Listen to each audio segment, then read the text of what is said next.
Thank you. An understatement is that Arkansas soybean farmers understand the value of hard work. We have a rich history in our families, our faith, traditions that were unique to our state and our profession.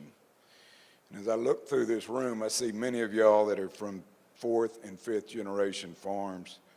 And these family farms laid a foundation for the Arkansas soybean industry. Today, we're here to honor one of our own. The Arkansas Soybean Leadership Award is an honor given by the Soybean Promotion Board to a pioneer in the soybean industry. This year's honoree has defined the word of leadership, and I believe he sets an example for every farmer in Arkansas. He is also a great example of how soybean farmers just don't make their contributions in the field, but are part of the fabric of their communities. He has a long list of accomplishments, so please stay with me while I name a few of those. He's a member of the First United Methodist Church at Dumas, where he taught kindergarten and Sunday school for 35 years. He's past president of the Chamber of Commerce Board of Directors and was banquet chairman for 30 years. He was a member of the Dumas School Board for 20 years. He serves on the board of directors at Merchants and Farmers Bank. He attended the University of Arkansas and served in the Arkansas Air National Guard. He serves on the Economic Arkansas Board, where he holds the office of Vice President of Agriculture.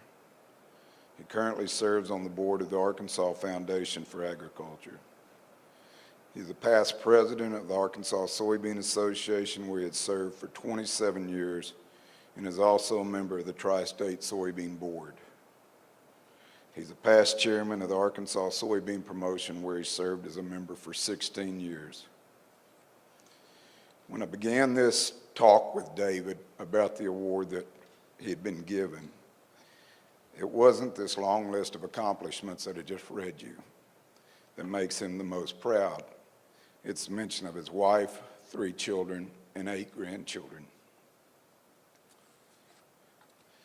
It's a great honor that I present the 2012 Arkansas Soybean Leadership Award to the man that taught my own children in Sunday school. Before I say anything else and ask David to come up here, I want to mention that when I was talking with my family about this award, my daughter said, "Do you remember?" I said, "What?" She said, "Mr. David's song. So maybe we can get him to sing it to us." Congratulations, David. Thank you very much.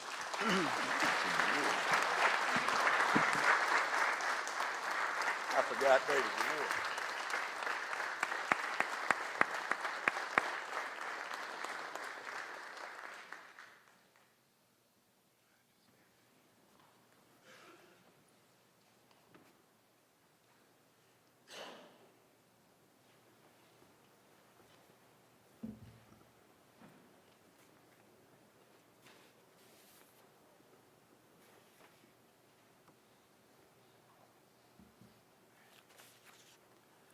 Thank you, Thad, again.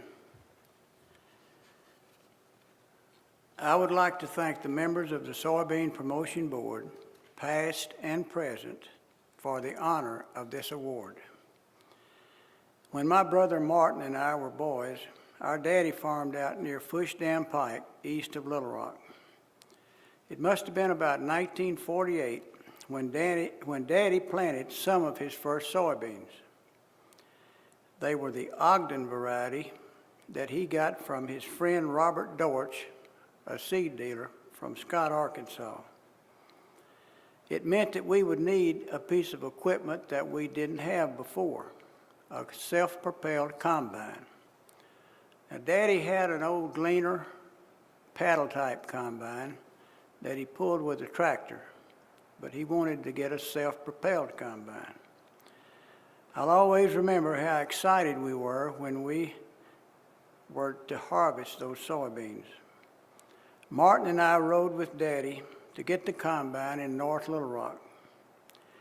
Eldon Martin, our longtime employee, drove it back to the farm, and Martin and I rode in the hopper part of that way home. We had a police escort, and cars were pulling onto the shoulders to get a look at this strange new contraption.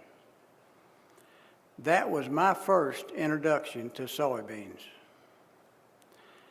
Now let's fast forward about 20 years to 1967.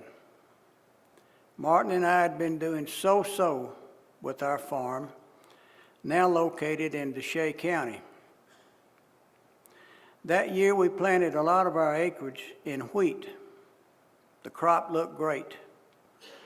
The wheat was fully headed and nearing harvest.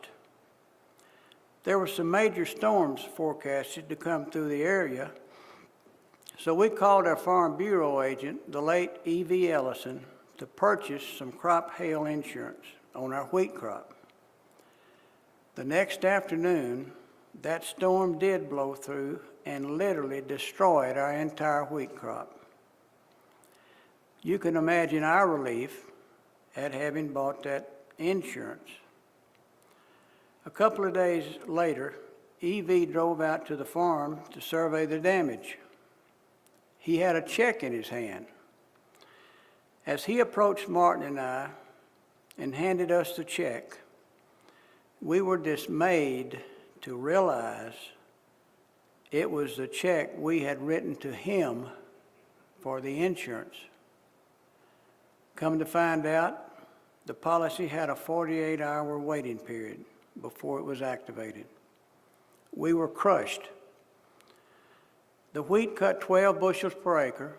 We got $1.19 a bushel. So after burning off the fields, we gathered up every planter we could find, and we literally bet the farm on what would come to be called the miracle soybeans. Since that time, soybeans has been one of our major crops. It's been the same for Arkansas. I'm not sure how I was selected for this award in the midst of so many extraordinary soybean farmers and leaders.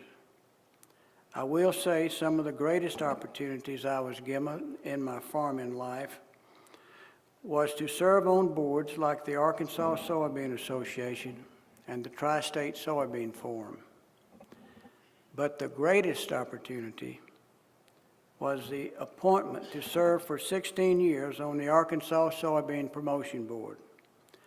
I am truly amazed at what these distinguished group of farmers have been able to accomplish over the years to advance the profitability of soybeans. As an example, one of the most popular and most helpful research projects to the farmer is the Soybean Research Verification Program.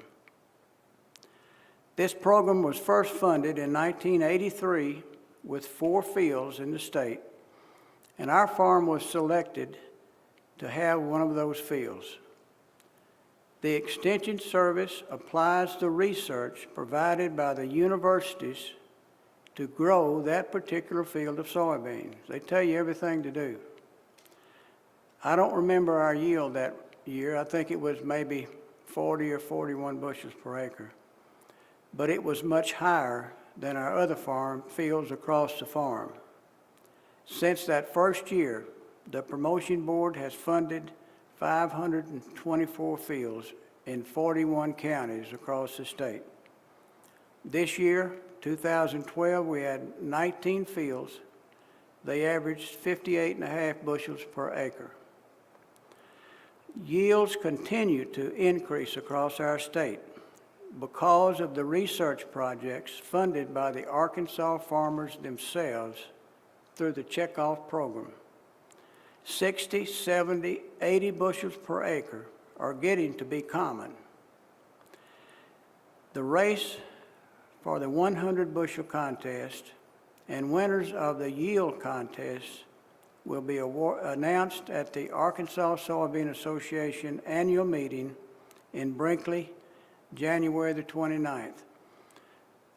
And that will be interesting to see what some of these yields our farmers have produced. Over the years, through the priceless research done by the University of Arkansas and Arkansas State University and funded by the Soybean Checkoff Program, every facet of soybean production has been advanced. I have had no greater honor in my farming career than to be a small part of the large work of this board. Thank you for this singular award. Now, permit me a final word of thanks. Every farmer knows that farming is not about the farmer, but the farm family. Little, if anything, of consequence can be accomplished without the support of those closest to you. I come from a long line of farmers. Most of us do.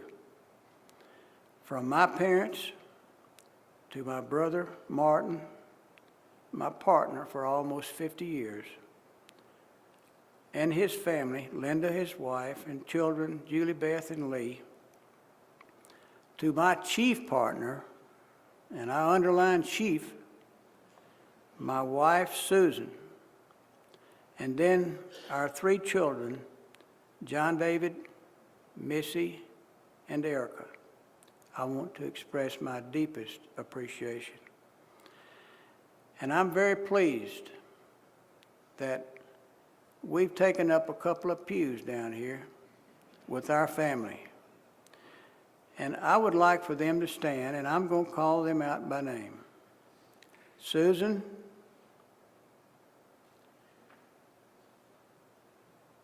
Missy Derryberry and Mike Derryberry, Allie and Eliza, Erica and Chase, Erica, Mark, Kathy, Erica's husband and daughter Savannah could not make the trip. John David, Tiffany, David, Mary Catherine, and Lily and Samuel Benjamin. My brother Martin and his wife Linda, and again Lee was unable to make the trip, nor Julie Beth. Is anybody sitting? I think that's them. I love each of you very much.